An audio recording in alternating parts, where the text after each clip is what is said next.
Mortuary science is a continually evolving field. Funerals have always been a part of culture. In many cultures, funerals were huge ceremonies to honor the dead and their lives that they led.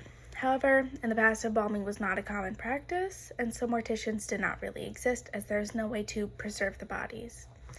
In the 19th century, embalming, which is using chemicals to slow down the deterioration of bodies, became a more common practice in the United States and in Europe, which led to funeral homes emerging and people being able to find careers in mortuary science, such as funeral directors, morticians, and medical examiners. The oldest technology in the field of mortuary science is crematoriums. Being cremated is not a new thing, even though funerals were a lot more popular in history as they were big celebrations. You can see being cremated throughout history. Now technology makes it easier for crematorium operators to set the correct temperature and clean up easily and quickly.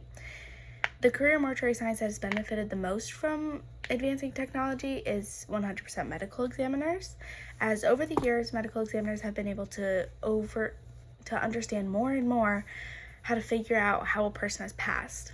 With advancing technology, medical examinations will help medical examiners to be more accurate on their accounts of what happened.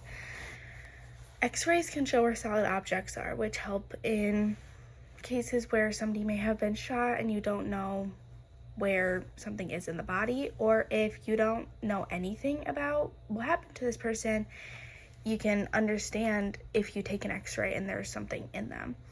CT scans help show abnormalities in the body, which is great for seeing just like any problems that could have caused a death that might not have been inflicted by somebody else. Using technology, medical examiners have been able to figure out problems in non-invasive ways before cutting into the body. Using this new technology, some people have been able to develop a device that will be able to do the surgery without cutting into the body at all. This will scan the body, and these devices will be able to help the medical examiners to make their judgments without cutting into the body.